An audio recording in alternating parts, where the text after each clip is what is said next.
Amigos de Conocimientos TV, gracias por sintonizar el programa, ya sea por cualquier medio, porque ahorita por la tecnología es bien fácil poder ver el programa y poderlo compartir también. El hecho es que la producción del día de hoy ha decidido hablar sobre un tema que regularmente pareciera ser que no se da, pero ya cuando uno empieza a indagar e investigar, sí suele suceder. Y posiblemente alguien que nos esté viendo esté sufriendo eso o tiene alguien cercano que pueda estar viviendo esto. Y es que hay trastornos en lo que es la alimentación. Y la pregunta debería de hacerse es, obviamente tiene una repercusión física, pero necesariamente nace de una parte psicológica de la psiquis. Para poder entender este tema, vamos a tener como invitada a la licenciada Delphi Solís, que en otras oportunidades nos ha compartido. Y este tema en particular llama la atención porque pareciera ser que es físico nada más, pero vamos a escucharla a ella, hacer todos sus comentarios con respecto a eso. Y yo le doy la bienvenida. Licenciada, bienvenida al programa de Conocimientos. Muchas gracias, licenciado Monroy. Para mí es un gusto el día de hoy estar acá compartiendo este tema nuevamente, ¿verdad? Me siento como en familia y es un tema muy importante que debemos abordarlo no solo desde el punto de vista físico, sino psicológico, porque realmente son varios factores los que intervienen para que la persona pueda desencadenar este tipo de trastorno, ¿verdad? Son trastornos que afectan lo físico y lo mental en cuanto a lo que es la comida, lo que es la figura, ¿verdad? La percepción que tiene la persona acerca de la figura física, y la persona también pues tiene conductas alimentarias atípicas, ¿verdad? Que no son normales, y por eso nosotros le llamamos trastornos, ¿verdad? O enfermedades que afectan la psique.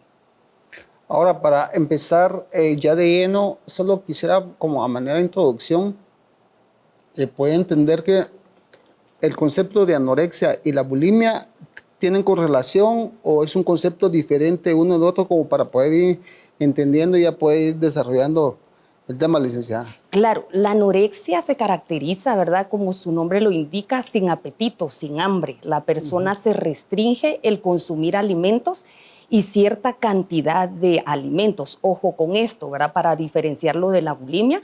Asimismo, la persona tiene temor por aumentar de peso, tiene temor de que su figura corporal se vea gorda, ¿verdad? Temor a engordar. Eso sería lo que es anorexia.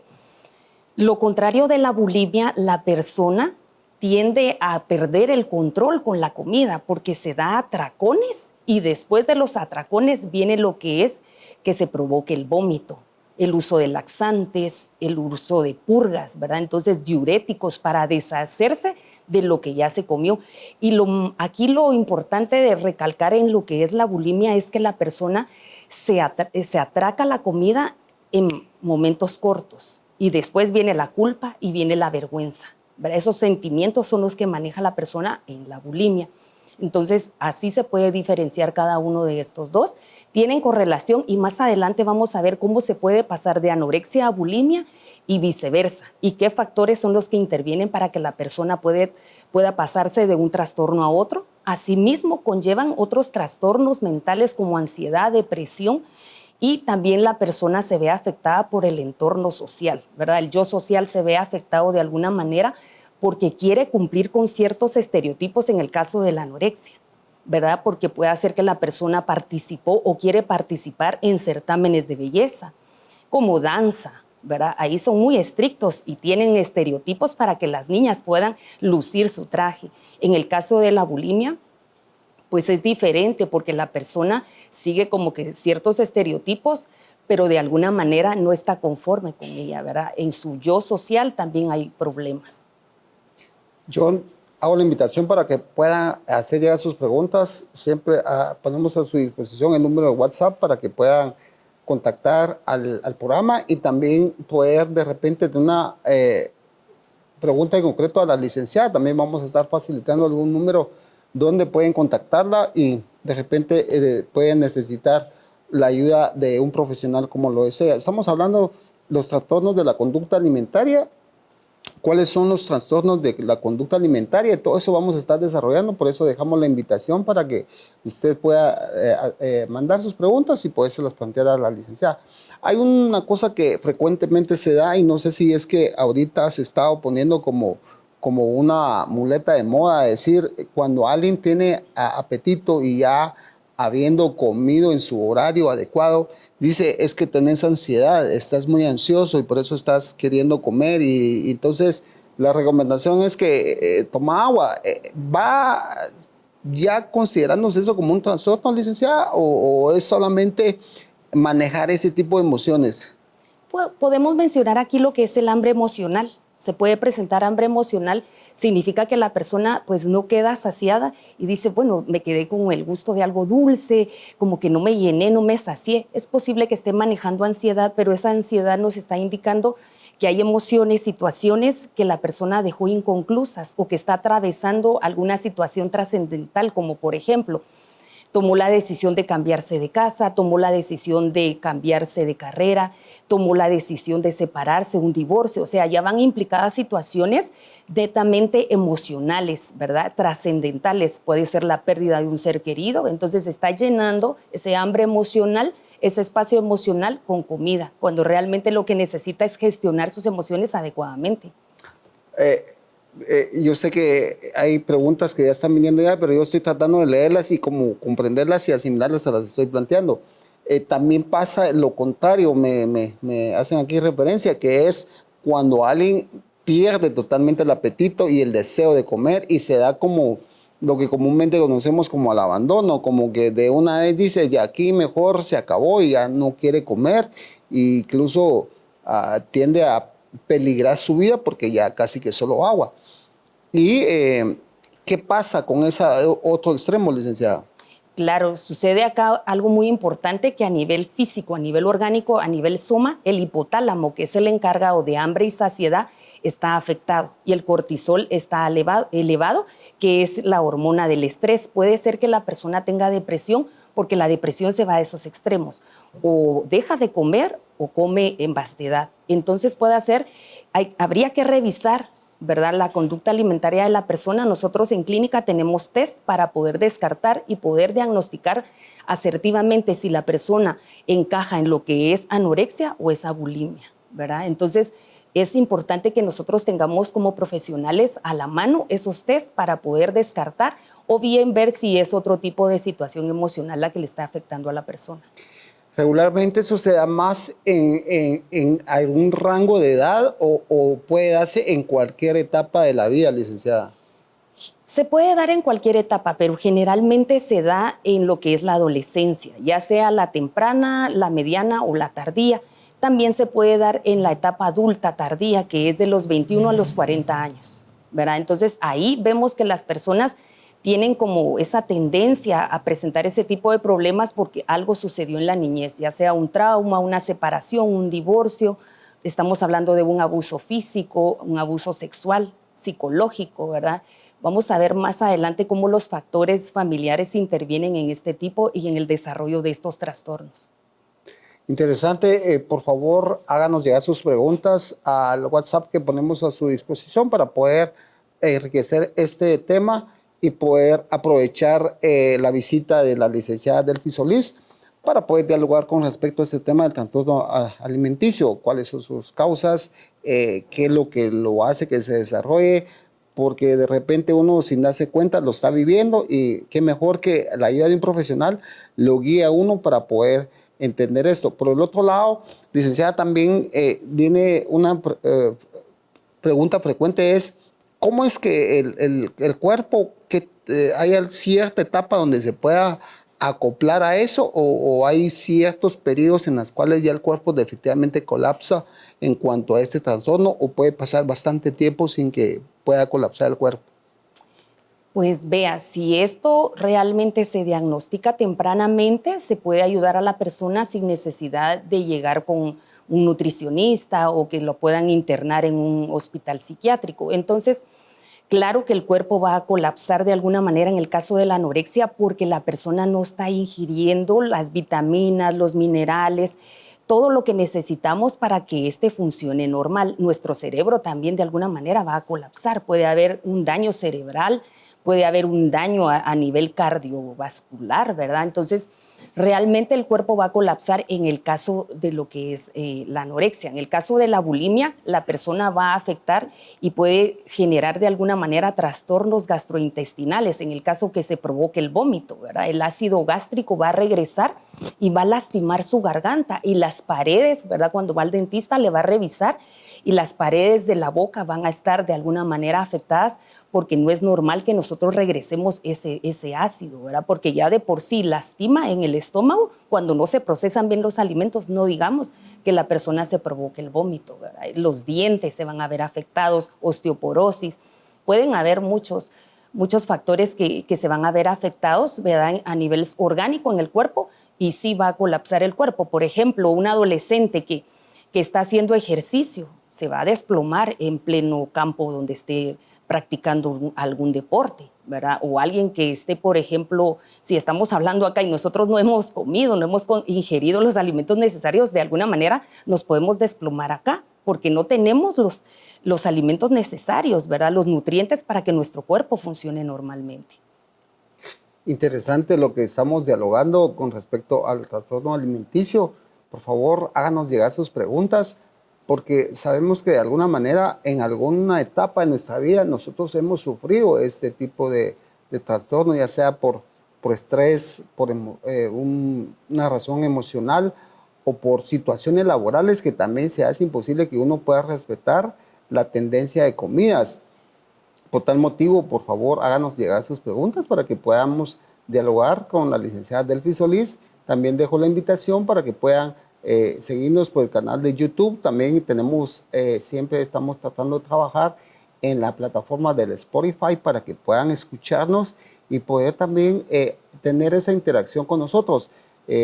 Hay preguntas, están llegando. En el segundo bloque vamos a tratar de hablar sobre lo que son los subtipos de anorexias, porque hay otros subtipos que tenemos de tratar. Y la licenciada vamos a pedirle que nos explique eso, pero va a ser después de la pausa, porque ahorita podemos dejar a medias los comentarios y no queremos dejar confusiones en el aire. Entonces, no, por favor, no se vayan, sino que quédense con nosotros para poder escuchar las respuestas sobre esto que estamos platicando, lo que es el trastorno alimenticio. Vamos a la pausa.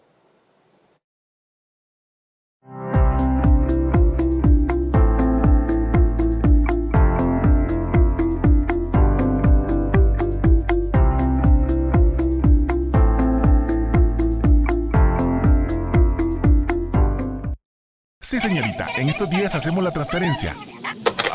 Aparte de eso, hay omiso, no hemos hecho auditoría y tampoco la contabilidad está al día. ¡No!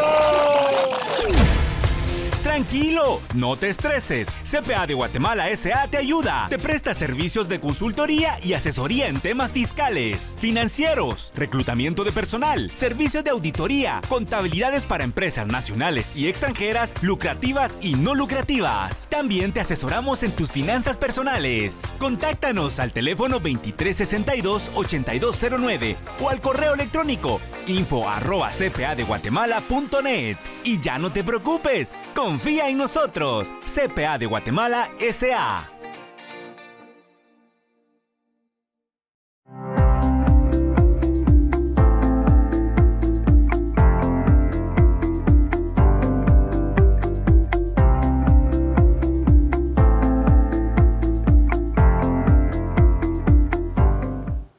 Estamos conversando sobre los trastornos alimenticios.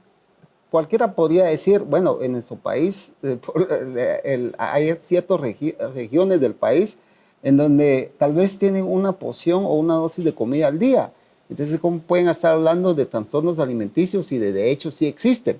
Claro, por supuesto que hay extremos de esa forma y los conocemos, pero también sabemos que eso es no voluntario, sino que es circunstancial.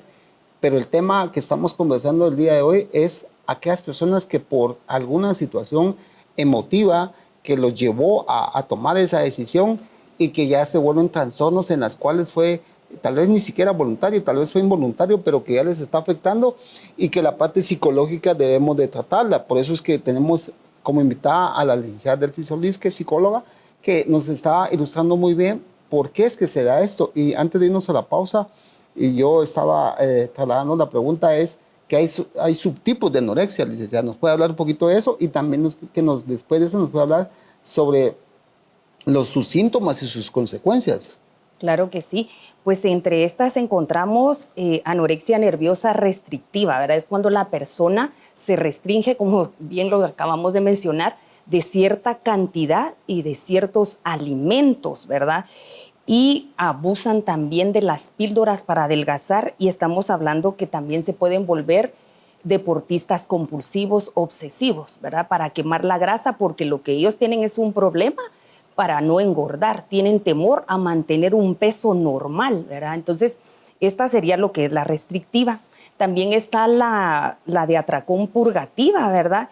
Esta se da uno cuenta que la persona, aparte de restringirse como lo anterior, de ciertas cantidades y de ciertos alimentos, pues esta persona tiene episodios de atracones también, parecido un poquito a la bulimia, pero la diferencia acá, ¿verdad?, es que se ingieren grandes cantidades en minutos, ¿verdad?, en segundos, pero la persona se deshace rápidamente utilizando lo que son laxantes, diuréticos, o puede aplicarse enemas. Entonces, acá vemos la diferencia entre estas dos. Quien la otra practica deporte de forma compulsiva para quemar esa grasa, porque definitivamente sus pensamientos están distorsionados. La capacidad cognitiva de la persona para medir la consecuencia del daño que se está provocando ya está de alguna manera afectado. Entonces, acá nosotros intervenimos con una cognitivo-conductual para hacer a la persona conciencia de que se está haciendo daño, porque la persona no acepta de que ha perdido peso significativamente.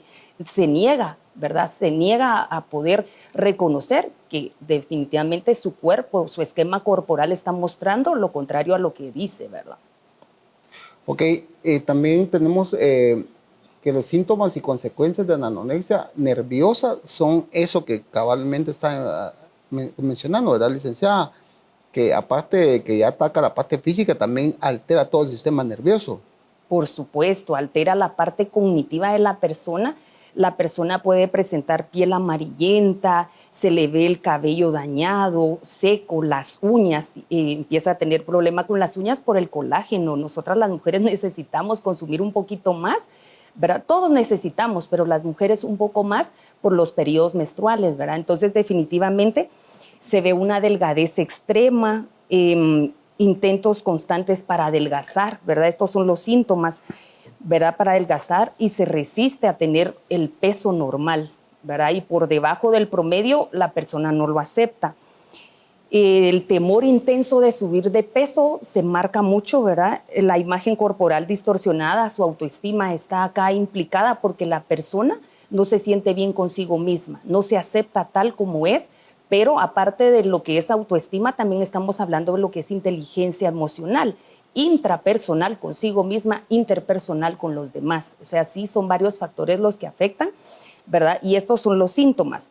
¿Cuáles son las consecuencias? Pues ya mencioné lo del cabello, también puede generar osteoporosis, como el sistema óseo está afectado de alguna manera, un nivel de lo que es anemia, ¿verdad? Piel seca, el crecimiento de cabello muy fino, le puede crecer cabello muy fino a la persona, puede padecer de lo que es estreñimiento. También presión arterial baja, la persona de alguna manera, como mencioné anteriormente, el hipotálamo se ve afectado, la persona va a tener frío constantemente, siempre va a tener ese frío porque no tiene las cantidades calóricas en su cuerpo para generar, ¿verdad?, que el hipotálamo esté equilibrado. Ahora, mencionaba usted una parte de que también tienen que ver la parte histórica de un paciente, en lo cual qué traumas pudo haber vivido en su niñez, el entorno en el que se desarrolla. Tendríamos como primero hacer ese historial clínico para poder hacer un perfil y poder diagnosticar y luego empezar a tratar con esta persona, ¿verdad, licenciada? Entonces, ¿cuáles serían los factores históricos en la niñez que pudieran generar este tipo de trastornos? Por ejemplo, lo que es la historia familiar, cómo es la dinámica familiar, por ejemplo, si hay padres que son padres helicóptero, que están supervisando a los hijos y les vedan la oportunidad de generar esa autonomía, padres muy estrictos, ¿verdad? Con pautas muy severas con los hijos que les están exigiendo notas altas, que sean abanderados, que sean destacados y de alguna manera les restringen. Y tal vez ellos nunca lo fueron, ma. Y porque se quieren realizar a través de los hijos, ¿verdad? Sí. Se quieren proyectar a través de ellos. Entonces, ellos son muy severos y hacen comparaciones. Creí que ibas a ser mejor que tu papá, creí que ibas a ser mejor que tu mamá. También la dinámica familiar, si hay un ambiente hostil, tiene mucho que ver porque no saben cómo gestionar los adultos las emociones y por ende el hijo está aprendiendo a no gestionar emociones adecuadamente. Entonces eso va a repercutir definitivamente. También cuando hablaba acerca de la inteligencia emocional, estamos hablando que la persona puede tener otro tipo de traumas de la niñez, por ejemplo, un abuso sexual, un abuso psicológico. La persona también pudo haber sido humillada, bullying, ¿verdad? Y también la persona no solamente se siente mal consigo misma, sino que también tiene problemas, algún problema de personalidad, ansioso, ¿verdad? Ansiedad por separación, la separación de los padres, lo dejaron recomendado con algún tío, un familiar. Entonces, o cuando los padres se separan y dicen, ¿con quién te quieres ir? ¿Con tu papá o con tu mamá? Y el niño no tiene la capacidad para eso, el niño no tiene por qué verse arriesgando, ¿verdad? Sus emociones, su integridad, cuando los adultos son los que tienen que ver cómo gestionan esas emociones y cómo llegan a acuerdos para no afectar más a los hijos. Ok, o sea que lo que logro entender y es que cosas del pasado que posiblemente solo estuvieron ahí agazapados y hasta con el pasar del tiempo pueden ser una detonante para poder sacar a relucir eso, licenciada. Claro, se tiene la premorbidez, ¿verdad? Es decir, la predisposición para desencadenar este tipo de patologías o trastornos, porque la persona atravesó situaciones en la niñez, en la adolescencia o en la etapa adulta misma, pero hay un detonante que viene, ¿verdad? Para que complete la persona la patología completa. Y usted mencionaba acerca de cómo es de importante revisar la historia familiar. Nosotros le llamamos anamnesis. Es la historia clínica, la historia familiar de la persona para saber qué factores son los que le afectaron para desencadenar cierto tipo de trastornos y si hay algún tipo de trastorno de personalidad o de estado del ánimo que haya desencadenado completamente la patología de este. Ahora, a mí en lo particular me llama la atención y quisiera plantearle lo siguiente, licenciada. Si bien es cierto que obviamente el ser humano es una máquina perfecta y la parte mental más aún que no se logra descifrar del todo, pero en el diálogo que narra el doctor Víctor Frank en su libro El hombre en busca de sentido, ellos tenían una dosis de comida extremadamente baja. Eran gramos mínimos de pan que les daban y una especie de sopa que podían ellos ingerir en el día. Entonces, y agregado a eso, les daban como tareas físicas extremas, bajo fríos extremos, etc. Mi pregunta sería ahí, ¿cómo es que pudo haber sido ese grupo de gente que sobrevivió? Porque ahí están los datos históricos y que, por cierto, el libro es un bestseller que cualquiera quisiera leerlo, pues se lo recomendamos.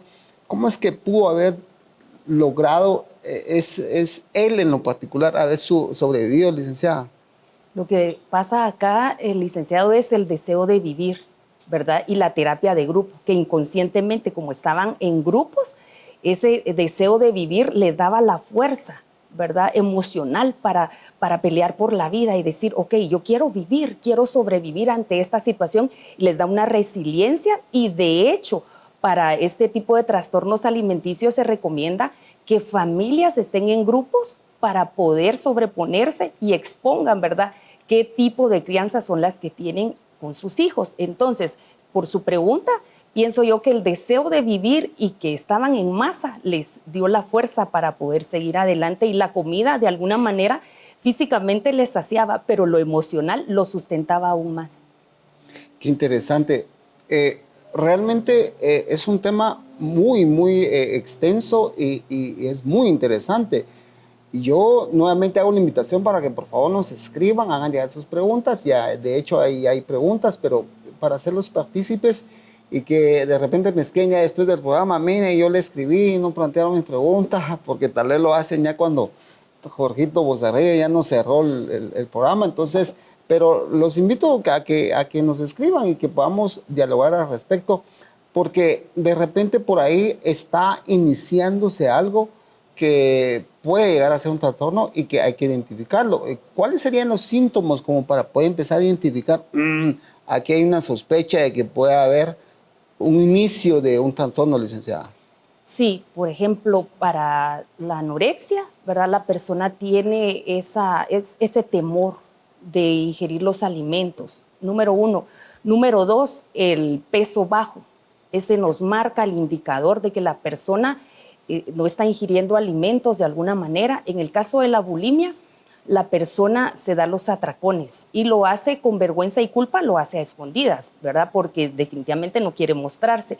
Pero nosotros, ¿cómo identificamos en clínica con adolescentes? Por ejemplo, los padres observan que los hijos no quieren ingerir los alimentos, no quieren llevar lonchera, ¿verdad? Entonces ya estamos viendo que se están negando a ingerir los alimentos también en público. Dicen, hoy no tengo mucha hambre, ¿verdad? Entonces se niegan a eso y ya vemos cómo las funciones cognitivas y sociales les va afectando. Entonces ahí ya son indicadores que uno dice, acá hay un poquito de problema. La persona está en constante, ¿verdad?, alerta para ver cuántas cantidades calóricas va a consumir, ¿verdad?, en cada producto. Está revisando cuántas calorías tiene, por ejemplo, este jugo, esta galleta. Ya son indicadores, ¿verdad? Porque nosotros podemos verlo si hay alguna condición física, si el gastroenterólogo, pues de alguna manera nos indicó, pues no consumir cierto tipo de alimentos, pero ya que constantemente esto se me vuelva una obsesión y que yo tenga el temor porque este tiene 60 calorías, prefiero no consumir la galleta para tomar agua, porque el agua pues no me va a generar ningún aporte calórico, ¿verdad? Entonces son indicadores que uno dice, aquí hay problema. Aquí ya hay indicadores de que la persona ya tiene un problema alimenticio. Claro que obviamente, como estamos platicando, se origina en la parte mental, porque es ahí donde se toma la decisión de poder ingerir o no ingerir algún alimento. Y eso es lo que estamos hablando sobre el trastorno alimenticio. Pareciera ser que solo es algo físico, que solo habría que tratarlo con un nutricionista o con un médico, pero se origina de la parte mental, y que es ahí donde tenemos que tener cuidado del hecho de que quién nos pueda poder ayudar en ese sentido para poder salir adelante con esta situación. Nuevamente tenemos que hacer una pausa, pero nuevamente dejo la invitación para que nos puedan ver en el canal de YouTube de Conocimientos TV, también en el Spotify, que siempre tratamos de subir material, y que pueda compartir este programa que estamos hablando sobre el trastorno alimenticio. Y si bien tiene el deseo de poder aportar algo, pues es bienvenida su pregunta. Vamos a estar planteándosela a la licenciada Delphi Solís, y también vamos a tratar de poner a su disposición el número de ella para que la pueda contactar. De repente tiene una pregunta en caso concreto para podérsela plantear. Vamos a la pausa.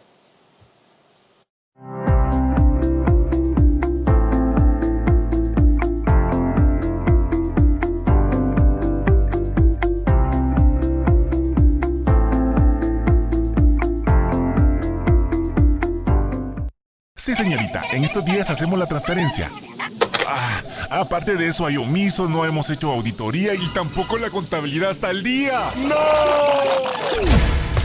Tranquilo, no te estreses. CPA de Guatemala S.A. te ayuda. Te presta servicios de consultoría y asesoría en temas fiscales, financieros, reclutamiento de personal, servicios de auditoría, contabilidades para empresas nacionales y extranjeras, lucrativas y no lucrativas. También te asesoramos en tus finanzas personales. Contáctanos al teléfono 2362-8209 o al correo electrónico info@cpadeguatemala.net. Y ya no te preocupes, confía en nosotros. CPA de Guatemala S.A.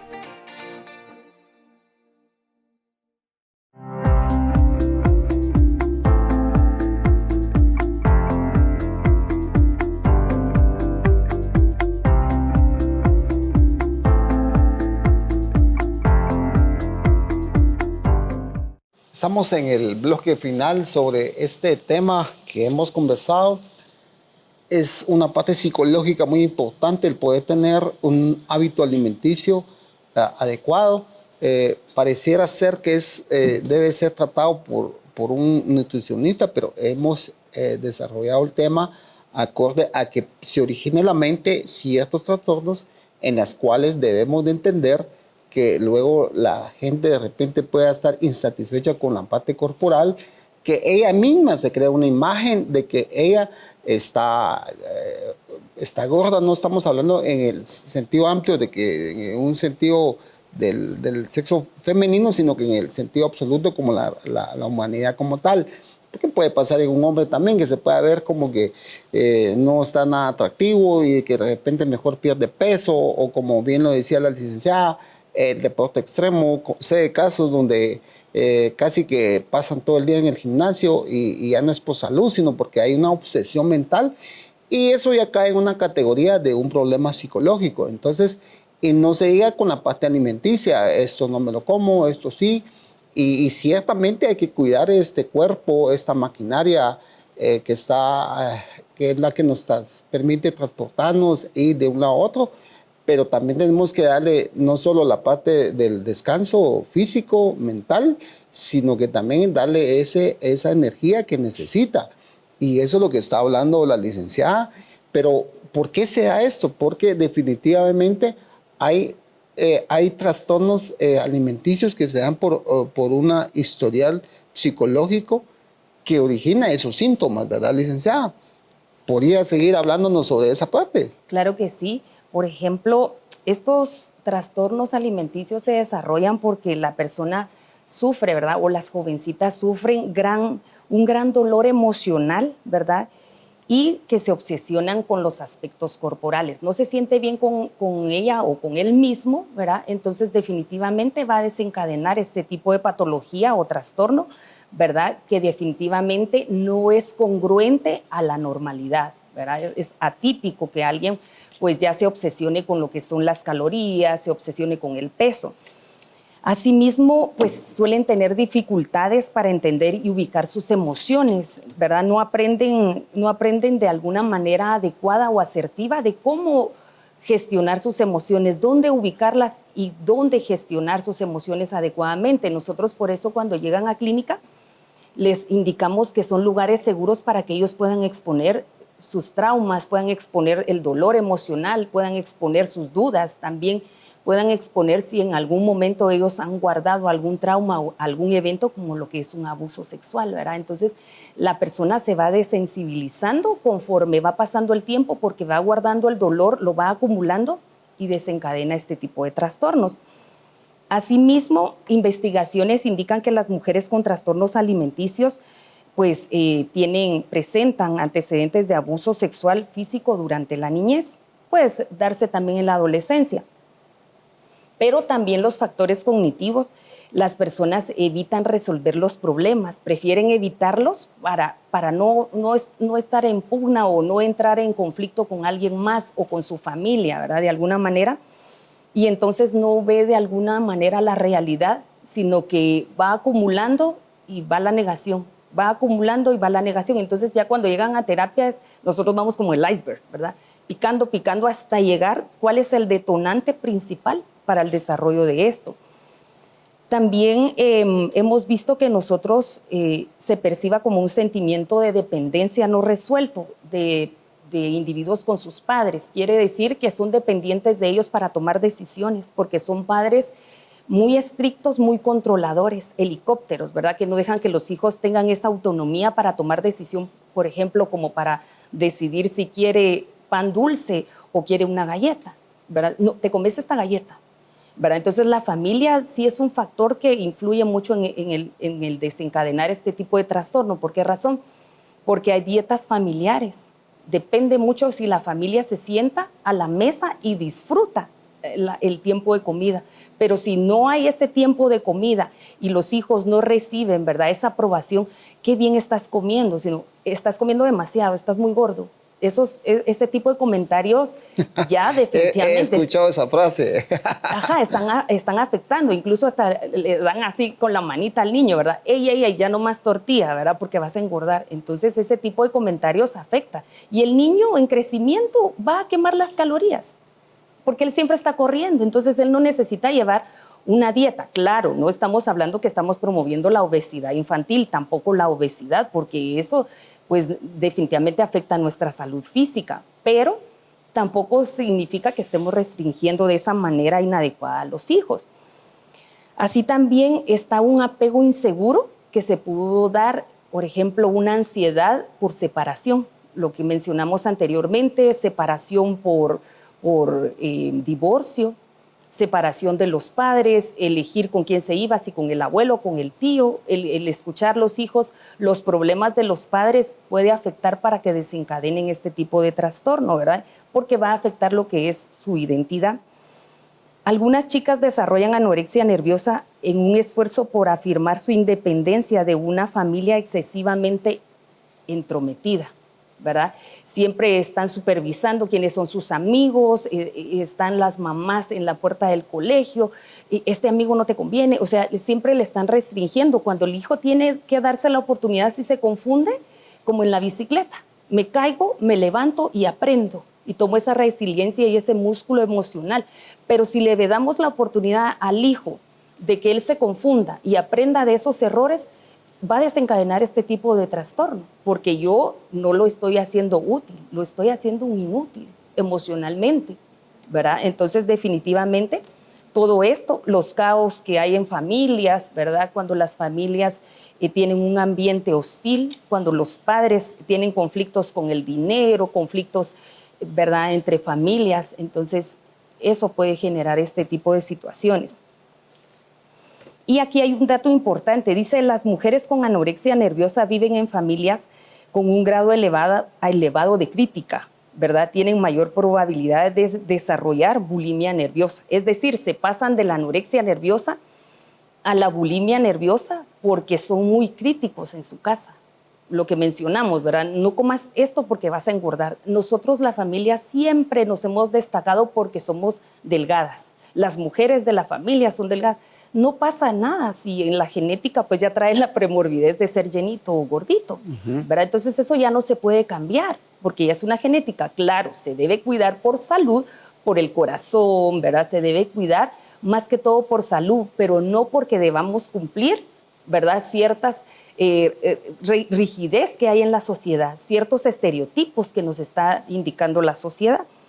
También, en contraste, las mujeres que pasan de bulimia nerviosa a la anorexia tienen más probabilidades de vivir en ambientes familiares que se caracterizan por abuso o dependencia del alcohol. Y nosotros hemos tenido en clínica definitivamente registrado este tipo de casos, que las personas donde la familia hay alcoholismo, abuso de sustancias, tienden, ¿verdad?, a desencadenar este tipo de trastornos, porque hacen una conexión emocional, ¿verdad?, con la comida. En el caso de la bulimia o la anorexia, la comida no me va a regañar, aunque me la como, yo solita soy la que me voy a culpar, yo solita me voy a sentir mal y voy a sentir la vergüenza, pero hacen una conexión emocional, al igual que con el alcohol.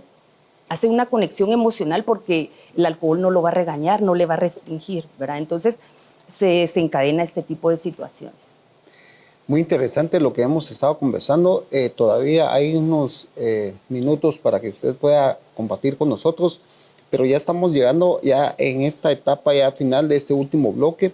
Ya tengo que trasladar el tiempo a la licenciada que nos ha dado bastante información, nos ha explicado, nos ha dado desde los orígenes, las causas, las consecuencias, las etapas, y vamos a llegar obviamente a la conclusión de este tema, conclusiones generales y consecuentemente también algunas recomendaciones como para que usted lo vaya anotando y todo, aunque en el transcurso del programa se ha hablado, pero quisiéramos ya hacer una síntesis de esto.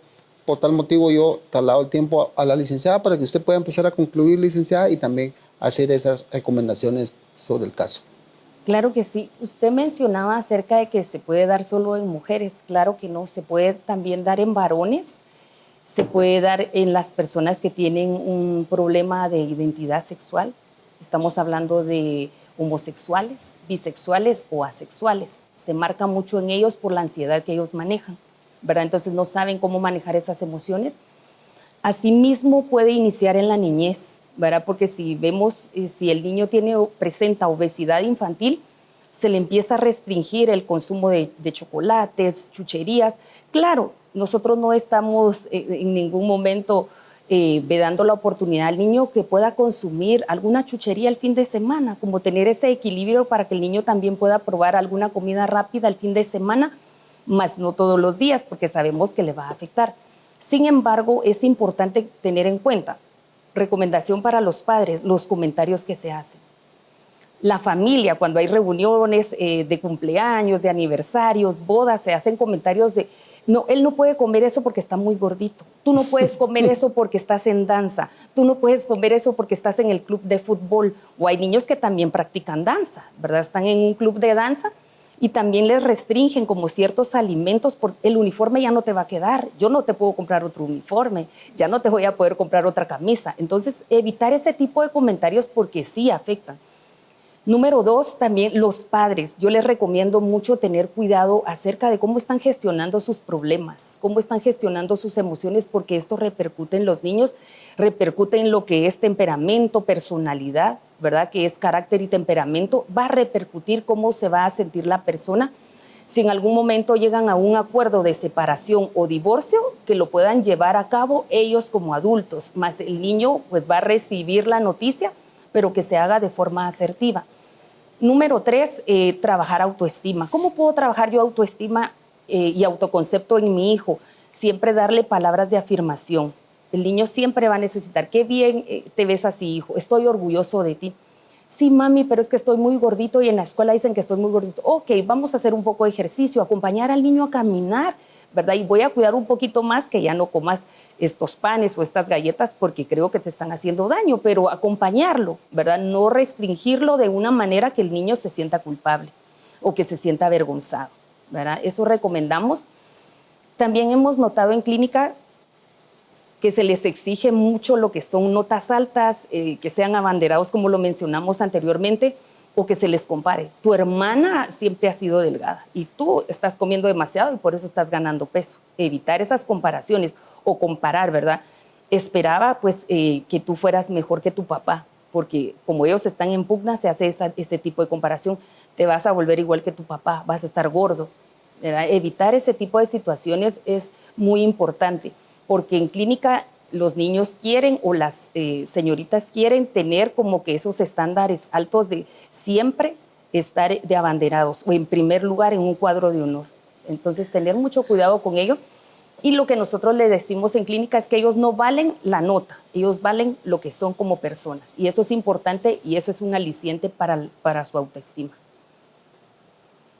Interesante. Y lo que comenzaba de último, licenciada, es para los papás que nos están viendo y que caen en ese cuadro, les doy una noticia. El alumno que es sobresaliente y que es summa magna cum laude llega hasta ahí en la etapa escolar. En la vida laboral es un borrón y cuenta nueva. Empieza de nuevo. Él no va a llegar a ser nombrado un gerente porque llevó un currículum extraordinario. No va a suceder en la vida real, no sucede eso. Claro, ayuda, abre puertas, pero no es sinónimo de éxito eso.